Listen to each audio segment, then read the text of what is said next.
Hey everyone, and welcome back to the channel. So today, let's take a look at the 2026 Honda Passport. This is a Trailsport Elite. It's finished off in Sonic Gray, and the MSRP for this model starts just over $49,000. We have a very nice two-row SUV that also has some off-roading capabilities, which of course I will go over.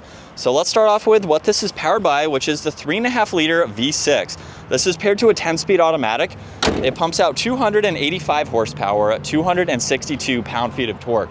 Sent through that all-wheel drive system, this can do 0 to 60 in around 7 seconds, and as far as fuel economy goes, you're looking at 18 in the city and 23 out on the highway.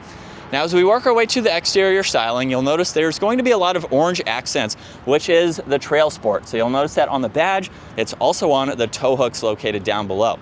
Now, there's the large Honda badge. There's also a sensor up front for the distance pacing and all of that tech, along with a forward-facing camera.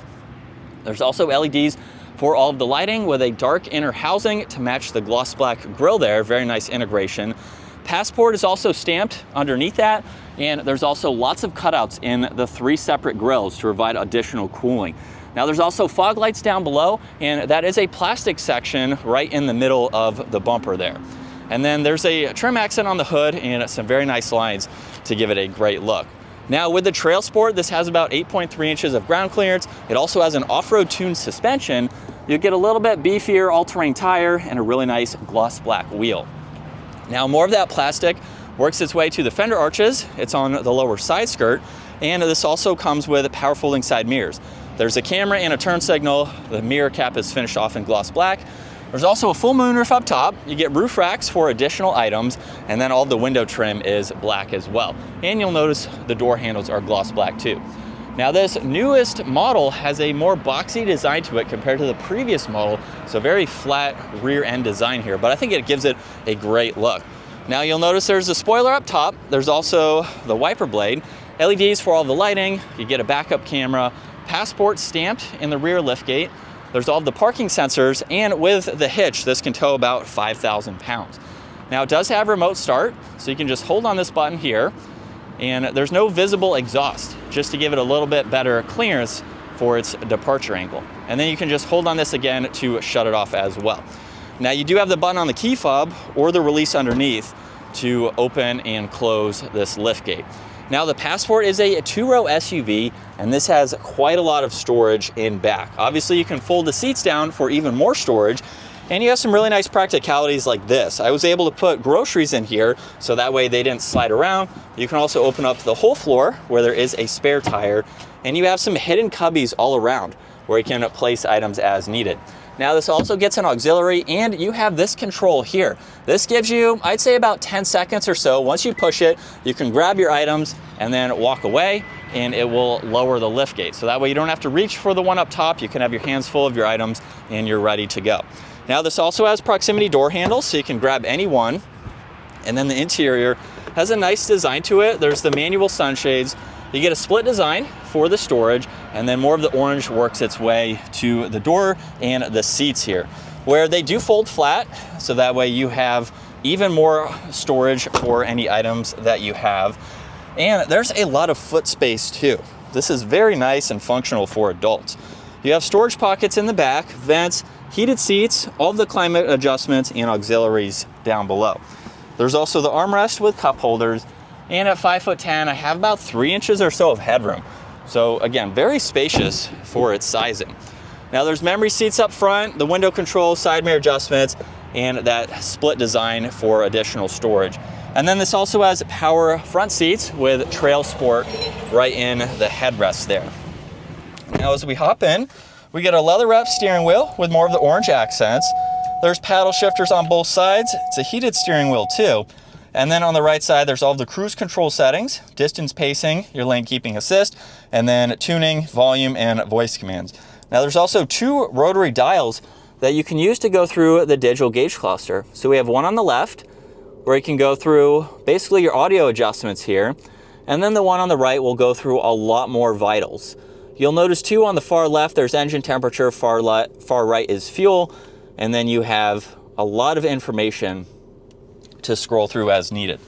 Now, there's the liftgate, a defroster, one air vent, and then with the infotainment system, it's pretty simple. But you have these icons here that you can go through as needed, along with the split view. So you can pull up info on this right side as well. And then you have some shortcuts on this left side that will always be here. You can get into your maps along with your Apple CarPlay, and then you can add some as needed. You get volume and then passport stamped underneath that. There's 2 air vents, and then all the climate controls for up front and in the rear. Fan speed, temperature, where you'd like the air to go. You get heated and ventilated seats up front, and then your rear controls that you can gain access to. There's auxiliaries underneath that with wireless charging and lots of storage. You have cup holders, and then this is your gear selector. So reverse is right in the middle there, where you can pull up a few different angles. And then you can push on drive in order to get the forward-facing angle, where you also have the side mirror angle too and a top-down view. And then park's located up top. Now there's the e-brake, auto hold, downhill assist, engine start stop. And then you have a few different on-road modes along with some off-road modes and towing. So depending on how you need that all-wheel drive system to work, you have those modes as needed. There's also tons of storage in the armrest, in the glove box, and in the storage bin up top, which is nice to see. There's a rear view mirror, and then you have a sunglass holder and controls for both the sunshade and sunroof. And then here's a look at visibility, where it's pretty easy to see. You have quite a lot of glass in both directions. You also have sport mode too, so if you double tap on that, now we can use the paddles. And we're still in sport mode, 2nd gear, here we go. And getting on it a little bit there, I'd say we have a good bit of power for this type of vehicle. But this is what it's like to be behind the wheel for the latest Passport. You have a pretty good amount of visibility out of the front. I also forgot to mention too, Bose is the audio system for this model, but the pillars are pretty thin. You can see that passenger side there, so it's not all that hard to place that side, especially if you were to take this off-road. It's a pretty small vehicle to navigate some tighter situations. But the seats are super comfortable. The bolster support is very nice. And honestly, I really haven't had any complaints over the last couple days. I've been driving this out on the highway in the city like we are right now, and it seems pretty normal, pretty composed feeling. There's not much road noise, wind noise, anything like that. With this Trailsport Elite, this also has a little bit more knobby of a tire. It's still an all-terrain tire, it's still a factory tire, so it is going to be very comfortable. You don't have to worry about road noise or anything with that type of tire. And check out where you will have to back up, but that's a pretty tight turning radius. So it's very easy to maneuver and see around in general, which is nice. But if you're looking for a brand new vehicle, these start in the low $40,000 range and creep up to $52,000, $53,000. There is a blackout model, so one trim above this, so this isn't quite fully loaded, but essentially it's the same thing, just there's more black accents for the next trim level up. But in the low $50,000 range for the top trim level, this is a very nice vehicle. If you're looking for something brand new and you just want a nice, reliable, solid SUV, one that is very easy to go through, maintenance will be easy, it's going to last you quite a long time, you want that NA V6 engine, this is a great option.